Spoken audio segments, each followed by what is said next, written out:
sitting here in the Villager pub in Chapelizod, Dublin. This pub used to be called the Tap Bar, and it was owned previously by the Harte family, a very prominent family here in this village.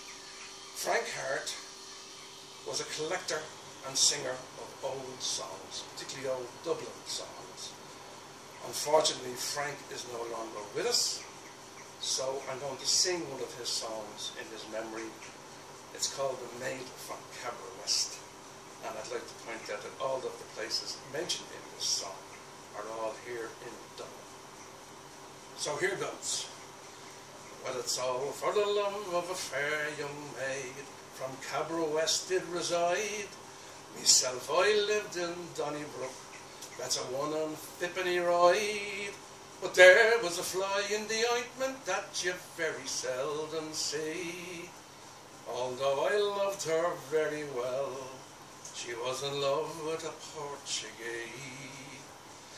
Now he was a nasty piece of work, Gonzales was his name, and he couldn't wait to get his hands on Concepta, who was me dame. So I made a vow by the Royal Canal that I would do him in, for I didn't like them Portuguese, and in particular I didn't like him. So I followed him up to Grafton Street one evening just for fun, around by the Mercer Hospital, next door to the Bartley-Dun. They were sitting in the corner, they were kissing and holding hands, and there he was seducing her with pints of baby sham. So I followed him up to his lodgings in Rathgar or thereabouts, and I chased him up the alleyway and I battered him inside out. He gave out many a yelp and scream till he was dead, I'm sure. Then I lifted up the manhole lid and I dropped him down the sewer. Now when Concepta heard the news, she began to scream and yell, and just for the sake of peace and quiet, should I done her in as well.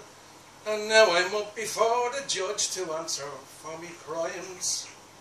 He said I didn't mind the first one, son, but not the second time. So it's all for the love of a fair young maid and her Portuguese sailor boy. It's all for the love of that passionate girl I've landed in Mountjoy.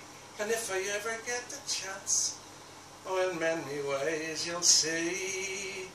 And I'll marry with a girl from Watlinstown who wouldn't look at a Portuguese.